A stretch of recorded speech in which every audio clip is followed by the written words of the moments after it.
अस्सलाम dear students, कैसे हैं आप लोग। My name is Hina Shaukat and I am your class 9 chemistry teacher. और आज के इस लेक्चर में हम डिस्कस करने जा रहे हैं एमसीक्यूज। और ये एमसीक्यूज होंगे फ्रॉम योर एक्सरसाइज और साथ ही साथ कुछ एडिशनल एमसीक्यूज को भी डिस्कस करेंगे। So students, as you know, हम कंप्लीट कर चुके हैं हमारा chapter number 8 which was chemical reactivity. और हमने इस चैप्टर को 2 पोर्शंस में कवर किया है, which were metals and non-metals. In metals, we did discussion about physical properties and chemical properties in general. Then we discussed alkali metals and alkaline earth metals in detail. हमने इन दोनों की physical properties का comparison भी पढ़ा और chemical properties का comparison भी पढ़ा. Then we moved on to the non-metals और non-metals में भी उनकी basic information starting from the definition, explanation, formation of ions, and then we move to the physical and chemical properties. Non-metals में जिस group को हमने डिटेल में discuss किया है वो था हेलोजेंस का ग्रुप, जिसमें सबसे इंपॉर्टेंट है हमारे लिए क्लोरीन। साथ ही साथ हमने देखा इलेक्ट्रोपॉजिटिविटी और इलेक्ट्रोनेगेटिविटी का डिफरेंस, कि मेटल्स होती हैं इलेक्ट्रोपॉजिटिव और नॉन मेटल्स होती हैं इलेक्ट्रोनेगेटिव, और इलेक्ट्रॉनिक कॉन्फ़िगरेशन के कंपैरिजन भी डिटेल में डिस्कस किए हैं। And finally we discussed about significance of non metals, जिसको हमने पॉइंट टू पॉइंट स्टडी किया। Now in this lecture we have to solve MCQs from the exercise and some additional MCQs with some exam tips as well. So चलिए start करते हैं from the MCQs from your exercise of chapter number 8. And first MCQ statement is metals can form ions carrying charges. कि metals कौन से ions बना सकती हैं, यानी कि कौन से ion बनाएंगे और उन पे कौन सा चार्ज होगा। Let's have a look at the options. Option A is unipositive, B is dipositive, C is tripositive and D is all of them. अब आप कहेंगे हमने तो कभी यूनिपॉजिटिव का वर्ड ही नहीं सुना। सो घबराना नहीं है ऐसे किसी भी वर्ड को देख के। एज यू नो दैट कि यूनि का मतलब होता है 1, जैसे डाई का मतलब होता है 2, ट्राई का मतलब होता है 3। सो यूनिपॉजिटिव मतलब एक ऐसा पॉजिटिवली चार्ज आयन जिसके ऊपर 1 चार्ज होगा, यानी कि +1। डाई पॉजिटिव का मतलब +2 और ट्राई पॉजिटिव का मतलब +3। अब मेटल्स जब आयंस बनाती हैं तो ये डिपेंड करता है कि वो किस ग्रुप से बिलोंग करती हैं और उनके आउटर मोस्ट शेल में कितने इलेक्ट्रॉन्स प्रेजेंट हैं। हमें एक रूल पता है कि अगर नंबर ऑफ इलेक्ट्रॉन्स 4 से कम होगा तो इलेक्ट्रॉन्स लूज होंगे from the outer most shell. So अगर आउटर मोस्ट शेल में इलेक्ट्रॉन्स होंगे 3, 2 या फिर 1, सो तीनों केसेस में बनेगा पॉजिटिव आयन और वो बनेगा respectively tripositive ion, dipositive ion and unipositive ion. So the answer to this MCQ would be option D, all of them. कि metals के केस में कोई सा भी आयन बन सकता है, ये डिपेंड करता है कि मेटल किस ग्रुप से बिलोंग करती है। Next MCQ is which one of the following metal burns with a brick red flame? अब इस तरह के क्वेश्चंस को आपको लर्न ही करना पड़ता है। अगर हम ब्रिक रेड फ्लेम की बात करें सो वो होती है कैल्शियम। जी हाँ, और अगर आप अपनी ऑप्शंस पे नजर डालें so we have option A sodium, B is magnesium, C is iron and D is calcium. So option D is the correct option which is calcium. Next MCQ is sodium is extremely reactive metal but it does not react with. अब एक बहुत ही reactive metal है और किस चीज के साथ react नहीं करती। Options are A is hydrogen, B is nitrogen, C is sulphur and D is phosphorus. और जब हम पढ़ रहे थे difference table of alkali metals and alkaline earth metals, जिसमें हमने उनकी केमिकल रिएक्टिविटी का डिफरेंस पढ़ा था, वहां हमने देखा कि सोडियम यानी कि alkali metals they do not form nitrides, वो नाइट्राइड्स नहीं बनाएंगे। So option B which is having nitrogen in it is the correct option, क्योंकि सोडियम जितनी भी रिएक्टिव मेटल है वो नाइट्रोजन के साथ रिएक्ट करके नाइट्राइड नहीं बनाएगी। Next MCQ is which one of the following is the lightest metal? सबसे हल्की मेटल कौन सी है? Option A is calcium, option B is magnesium, option C is lithium and option D is sodium. And for this MCQ option D is correct which is sodium. Sodium की density as compare to other metals होती है बहुत ही कम। सो यहाँ light का मतलब आपने उसके atom के मास को नहीं लेना, यहाँ लाइट का मतलब है कि आप उसकी डेंसिटी की बात कर रहे हैं।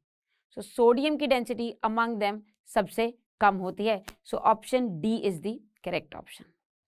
Next MCQ is pure alkali metals can be cut simply by knife but iron can not because of alkali metals have, यानी कि एल्कलाई मेटल्स की कौन सी ऐसी प्रॉपर्टी है जिसकी वजह से आप उसे नाइफ से कट कर सकते हैं मगर आयरन को कट नहीं कर सकते। तो चलिए प्रॉपर्टीज पर नजर डालते हैं।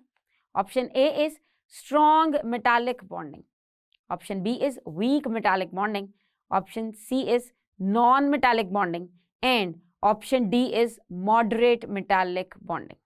अब अगर हम बात करें मॉडरेट मेटालिक बॉन्डिंग की तो शायद इसका जिक्र हमने इस चैप्टर में नहीं किया, लेकिन मेटालिक बॉन्डिंग आप डिटेल में चैप्टर 4 में पढ़ चुके हैं। And you know that metallic bonding में पॉजिटिवली चार्ज न्यूक्लियस ने नेगेटिवली चार्ज इलेक्ट्रॉन्स को होल्ड किया होता है। In a sea of electrons positively charged ions पड़े होते हैं और there is electrostatic force of attraction between positively charge nucleus and the negatively charge electrons. और वो फोर्स ऑफ अट्रैक्शन इतनी स्ट्रांग होती है कि अगर स्ट्रांग मेटालिक बॉन्ड होगा, जितनी ज्यादा वो फोर्स ऑफ अट्रैक्शन स्ट्रांग होगी उतना ज्यादा स्ट्रांग मेटालिक बॉन्ड होगा, सो उस चीज को कट करना मुश्किल हो जाएगा। So it means that strong metallic bonding तो पॉसिबल नहीं है। अगर स्ट्रॉन्ग मेटालिक बॉन्डिंग होगी तो उसको आप इजीली कट नहीं कर सकते। So B option which is weak metallic bonding, this is the correct option. अब why C is incorrect?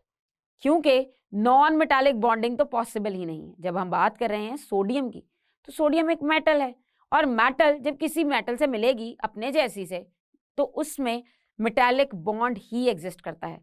So option C is not possible. Let's move on to the next MCQ which is which of the following is less malleable? Come malleable क्या है इनमें से? So let's have a look at the option. Option A is sodium, option B is iron, option C is gold and option D is silver. अब आपको compare करनी है ये सारी की सारी मेटल्स। आपको याद हो गया होगा कि गोल्ड तो हाईली malleable है, सबसे ज्यादा मेटल्स में से जो मैलिएबल और डक्टाइल मेटल है वो तो है गोल्ड, और सिल्वर भी मैलिएबल है इसीलिए तो ज्वेलरी में यूज होती है, और सोडियम तो इतनी सॉफ्ट है कि आप उसे नाइफ से कट कर सकते हैं तो वो भी होगी मैलिएबल। सो इन सब में से जो सबसे कम मैलिएबल है that is iron. Only iron is left which is option number B.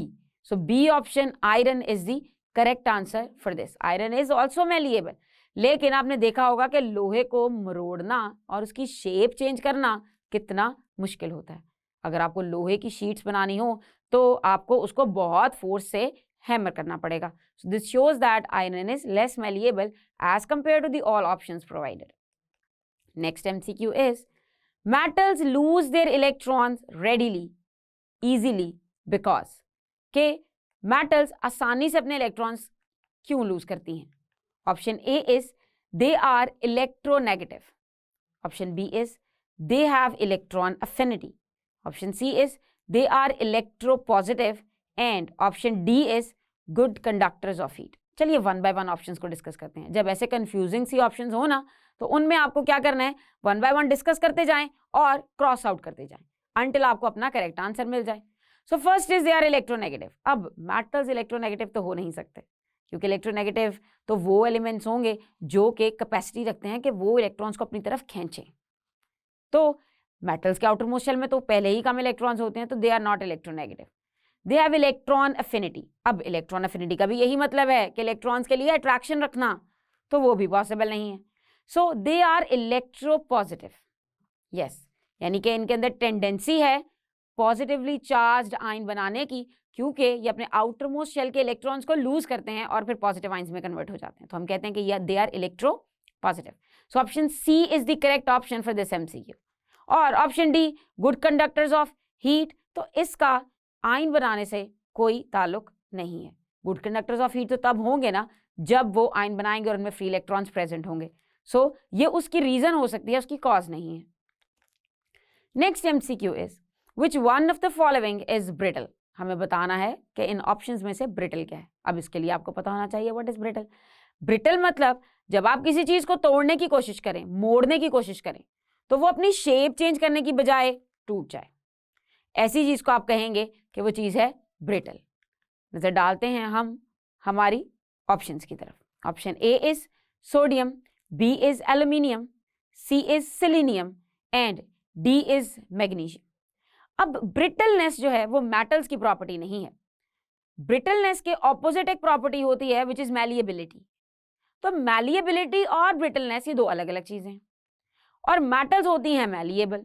चंद एक ही मेटल्स होंगी जो मैलिएबल नहीं है। हम डिस्कस कर चुके हैं कि जिंक इज नॉट मैलिएबल, लेकिन फिर भी most of the metals they are malleable. तो इसका मतलब आसान हल ये है कि आप ढूंढें इन सारी ऑप्शंस में से कोई नॉन मेटल, और वो होगा आपका करेक्ट आंसर। अब सोडियम तो मेटल है, हम जानते हैं, एल्यूमिनियम भी एक मेटल है, selenium is a non metal. So option C is the correct option. Selenium is a non metal and it is brittle in nature. अब यहाँ इस एमसीक्यू से आपको अंदाजा हो गया होगा कि नॉन मेटल्स के नाम याद करना कितना जरूरी है। अब क्लोरीन, फ्लोरीन, ऑक्सीजन, ब्रोमीन, इसके नाम तो आपको आते होंगे, लेकिन सिलेनियम थोड़ा सा ऑड वन आउट लग रहा होगा, तो हो सकता है कि आपसे स्किप हो जाए, लेकिन हर नाम एग्जाम पॉइंट ऑफ व्यू से इंपॉर्टेंट है। सो मेक श्योर, चूंकि मेटल्स के नाम याद करने का आपसे नहीं कहा गया कि सारी की सारी मेटल्स के नाम याद हों, बट फॉर नॉन मेटल्स आपको सब नाम याद करने हैं।